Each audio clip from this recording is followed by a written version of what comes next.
So how is news of possible Russian troop withdrawals on the borders being received in Ukraine itself? Peter Zalmayev is director of the Eurasia Democracy Initiative in Kiev and joins us now. Thanks for joining us, Peter. Russia's President Putin remains in talks with foreign powers then, it seems, a whole host of them visiting him recently, but also reportedly sending more troops to the border if what the West says is to be believed. What is your reading of the situation? Well, the situation is such that Vladimir Putin obviously cannot be taken at his word. Mind you, Ukraine has been at war with Russia since 2014, and Putin has betrayed his word time and again.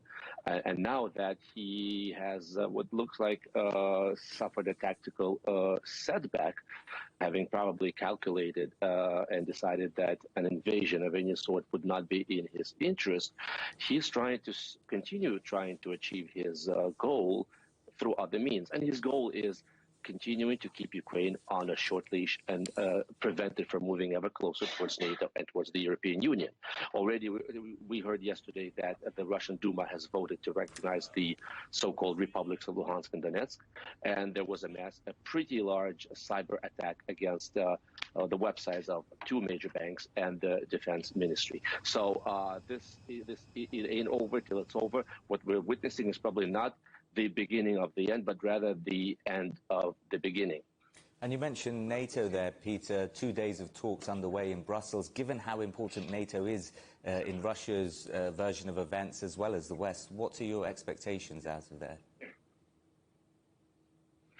Well, NATO is obviously having a moment of glory, I would say, after like a year ago, President Macron announced that NATO was brain dead. All of a sudden, it's finding a renewed sense of mission and approaching it with a renewed sense, with a renewed vigor. For Joe Biden, it's been an incredible opportunity to try to move past this inglorious, hasty retreat from Afghanistan, and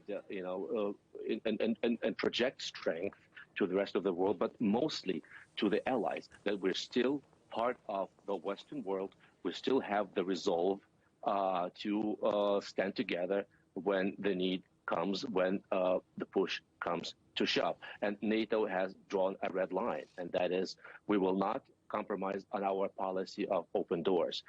No country will be excluded because of the wish of another country, and that means Ukraine, and that means Russia.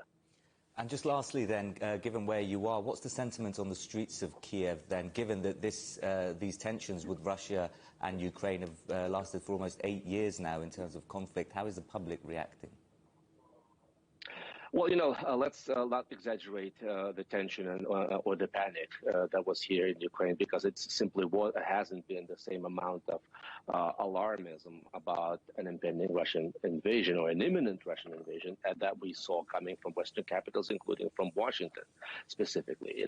Yes, a few plane loads full of oligarchs and businessmen left on the eve of the supposed invasion on Sunday.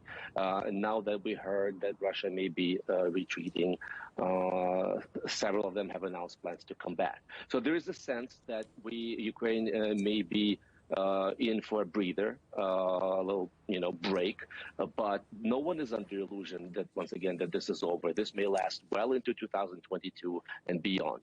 Yeah, and that message not to panic has been one that Ukraine's President Zelensky has repeated time and again. Peter Zalmayev from the Eurasia Democracy Initiative.